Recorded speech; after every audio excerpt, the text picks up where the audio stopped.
Hello, a very serious video from me today, unfortunately, and that East German mannequin behind me is actually very appropriate for it, because there is a very bad thing the government's done, called the Online Safety Bill, or the Online Safety Act. And it wasn't until it came in that lots of people sort of realised just how bad and controlling it would be. So in theory, the idea is it stops kids looking at dirty content online that, sites are meant to be 18 plus and have age verifications. And even if that's true, it's not a great system, because obviously if you're having to give pictures of your driver's license or your passport, even if they say it's not saved to sites, if there's then a leak on that site or whatever, you could be blackmailed with that information later on or whatever else. But more chillingly, the government is using it, it seems, to selectively say certain content should be 18 plus only, say content that's criticising the government.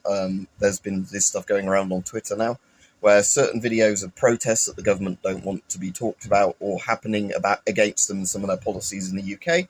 videos regarding that are now being marked as 18 plus, so you have to give all your details if you want to watch them. Now, at the moment, I'm using a VPN for certain sites, so if it asks me to do 18 plus, rather than giving them my details if I can avoid it, I'm just switching my VPN on, setting it to Switzerland or whatever, getting around it that way, because obviously it turns out that this whole system is very incompetently done, as you'd imagine from the UK. So unlike the actual Stasi or whatever, they're not competent at surveillance or whatever else. As much as they want to be Stasi, Gestapo, they're not that good at doing it. But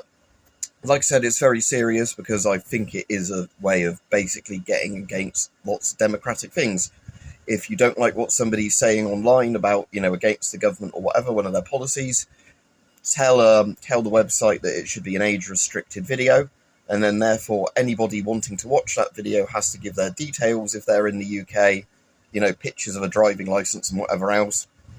Then they know exactly who is watching that content. Also, the government wants to lower the voting age to 16, hoping it will get more votes, but at the same time they're saying that 16-year-olds therefore shouldn't be allowed to watch some of this political content, for example, even though they're meant to have an informed decision on voting. So yes, the UK government has done yet another draconian step at curtailing the freedoms of people that live in this nightmare 1984 police state.